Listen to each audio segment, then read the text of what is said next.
Today we're going to look at a Bossa Nova pattern over the style of the song Wave. We're just going to look at the first A section of the song, but it's going to sound like this. 3 and...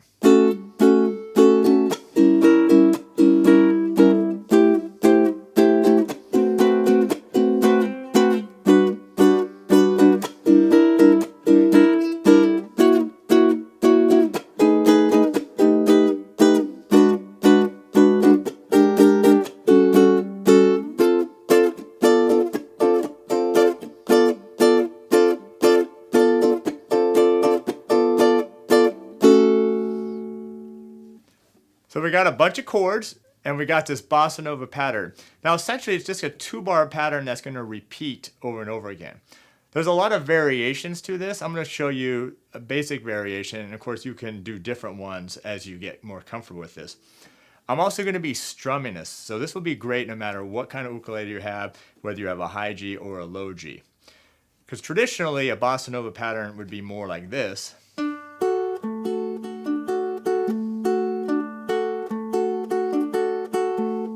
That alternating bass pattern mixed in with the chord stabs. But that's hard if you don't have a low G, and honestly even if you do have a low G, some of these chords make it hard as well to do that. So we're just going to strum it. That way you can do any ukulele you have, and as long as you get the chords down in this rhythm, you'll be able to sound great on it. So we're going to start with a D major 7 chord. So I got my second finger on the 4th string, 2nd fret. My first finger on the 3rd string, 1st fret.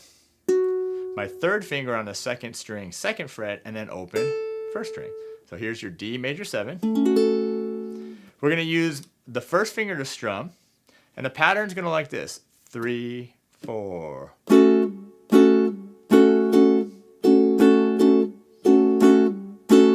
So that's the 2-bar pattern. Now, the chords don't get 2 bars each, but you're going to have to switch chords in the middle of that pattern, but you have to get that pattern down just on one chord first, and then it's easier to apply the chords later. So we're just going to go like this. Down, down, down, up, up, down, up, up, down, down. That's the 2-bar pattern. 3 and 1, 2, 3 and 4 and 1 and 2 and 3, 4. 1, 2, 3 and 4 and 1 and 2 and 3, 4. Take some time and really get that pattern down. But for now, we're going to move ahead. So you got one measure of the D major 7, and then we're going to go to this next chord, which is a G diminished 7, or you can also call it a B flat diminished 7. It's actually the same chord. And what we're doing here is open 4th string. My first finger's on the 1st fret of the 3rd string, open 2nd, and then my 2nd finger's here on the 1st string, 1st fret.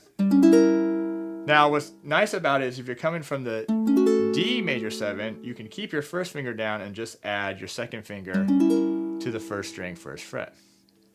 But remember, it's a 2-bar pattern, so we got to switch chords in the middle of the strum pattern. It's going to sound like this. 3 and...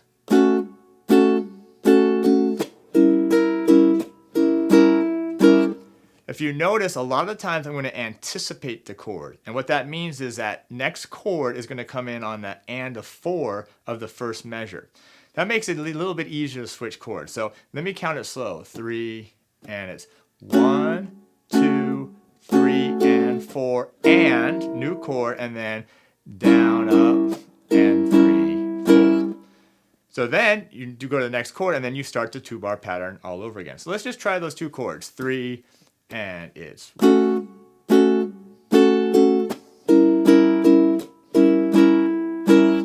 You might have noticed that I'm playing the note short or staccato, and I'm achieving that 2 ways. Once, if you just simply take off the pressure of the chord without taking your fingers off, and just take off the pressure, you get the sound to stop. And then you also see me using the side of my palm to stop the sound sometimes. So it's just a combination of those 2 things, and I get that nice short staccato sound. All right, let's move on. Next bar here is A minor 7. And so this can be a difficult chord if you've never seen it before. Some people will play an open A minor 7, and that works. The thing is with jazz, I don't like to use open strings or a whole lot of open strings if I can avoid it. So in this case, I'm going to use this closed position chord with no open strings. And so what I'm doing here is my first finger is on the 4th string, 2nd fret. Then my pinky is on the 3rd string, 4th fret. Then I'm using my 2nd finger on the 2nd string, 3rd fret, and then my 3rd finger right underneath it on the 1st string, 3rd fret. And then you have A minor 7. This gets one measure, but again, it's only half the pattern, so it's going to be 3 and... Now for the next chord, I'm going to switch again on the and of 4 of this first measure, and I'm going to this chord, which is a D13 chord. And then that pattern's going to go... Remember I talked earlier about that anticipation. Chords coming in a little earlier than on beat 1. So this chord, this D13 chord, is actually a pretty cool chord, even though there's no root, meaning there's no D in this chord, but it's a D13 chord. My 2nd finger is here on the 4th string, 2nd fret, open 3rd string, 3rd finger on the 2nd string, 2nd fret, and then my pinky is on the 1st string, 2nd fret. And that's your D13. So let me add those two measures. The A minor 7 to the D13 is going to sound like this. 3 and...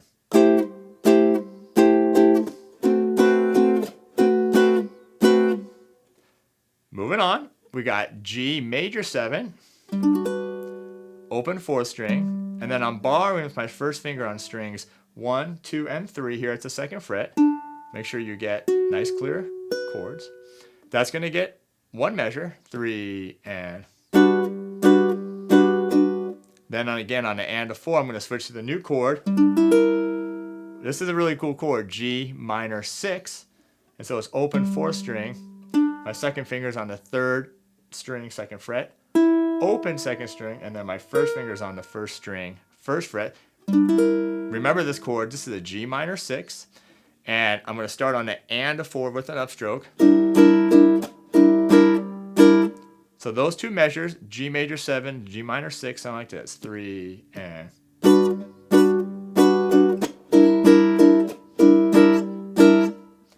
Next two bars, we're going to F sharp 7. What I'm doing for this chord is my 2nd finger is on the 4th string, 3rd fret. My 3rd finger is on the 3rd string, 4th fret. My 1st finger is on the 2nd string, 2nd fret. And then my pinky is on the 1st string, 4th fret. Strum all 4 strings. This is going to get one measure, so it's going to go 3 and... Again, when we get to the next chord, we're going to anticipate on the and of 4 with... 2 chords now per measure. So it's going to be a B13 chord going to a B7 sharp 5. And so what I'm doing for the B13 chord is I'm borrowing strings 1, 2, 3, and 4 at the 2nd fret. My 2nd finger's on the 3rd string, 3rd fret, and my 3rd finger's on the 2nd string, 4th fret. I'm borrowing that. And that rhythm's going to sound like this. So it's going to go 3, 4, and 1, and 2, and then on beats 3 and 4, I'm going to go to this chord. And this is a B7 sharp 5. Pretty cool chord. All you have to do is, when you're at the B13, just take your 3rd finger here on the 2nd string, 4th fret, and slide it back to the 2nd string, 3rd fret, while keeping everything else the same. So that move is B13, B7 sharp 5.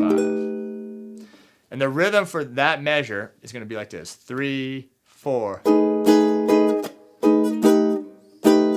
And that's one way I may finger it. Sometimes on the B13, I may use my pinky here on the 2nd string, 4th fret. And then that leaves my 3rd finger open to go right to the B7 sharp 5. So either one, whatever's comfortable for you is fine. All right, so again, that measure's like this. 3 and... So let's play those two measures, F sharp 7 to B13, B7 sharp 5s. 3 and...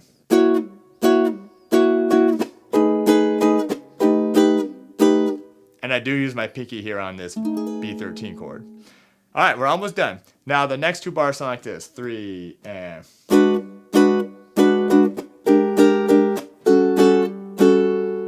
All right, so those are this really cool chord, which is E9. First finger on the 4th string, 1st fret. Then I'm barring with my third finger strings 1, 2, and 3 here at the second fret. Get those nice and clear. That's the E9 chord. That gets one measure, so it's 1, 2, 3, and. Then on the and a 4, I'm going to this. It's just like we just did with the B13, but now we're going to be playing a B flat 13. So same chord shape, but now on the first fret. So now I'm barring the first fret of all 4 strings. My second finger is on the third string, second fret, and then my pinky, remember that, is on the second string, third fret. And then what I'm going to do is I'm just going to take this and I'm just going to slide it down to A13. So I go from B flat 13, slide it down, remove the bar, and I got A13. So open 4th string. Now my second finger is on the third string, first fret. My pinky is on the second string, second fret, and then open first string. And that part's going to sound like this. So B flat 13 to A13, 3, 4. And those 2 bars, going back one more chord to E9 to that B flat 13 to A13 is this. 3, and.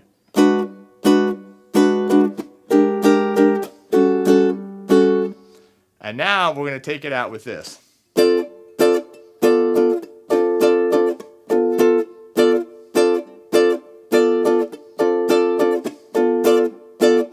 Pretty cool. We got a D minor 7 just barring all 4 strings here at the 5th fret.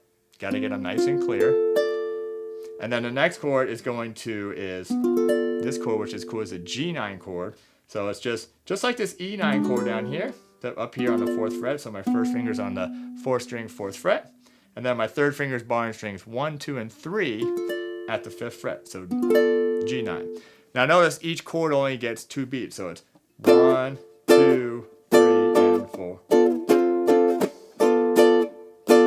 So D minor 7, 1, 2, then G9, 3, and 4, and then go back to the D minor 7 on the and a 4, and then back to the G9. Okay, so real slow, just those 2 bars, 3, and.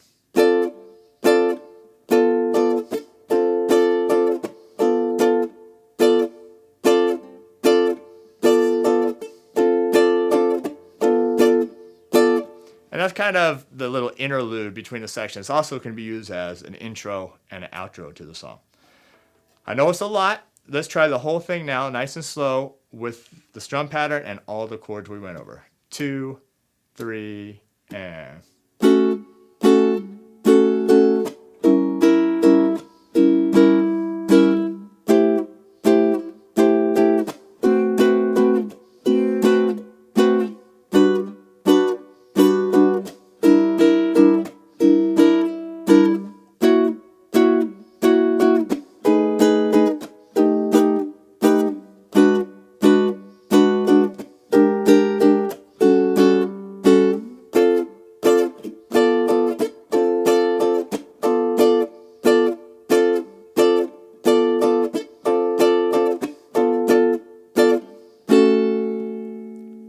And you end it on a D major 7 chord. This is just one variation. A player might do several variations throughout the piece, but for now you should get this one pattern down and try to keep it consistent for the whole piece. Then when you get more comfortable, vary it up a little bit. I want to play it one more time a little faster, and I'm going to throw some variations in just so you can see and hear how that might sound.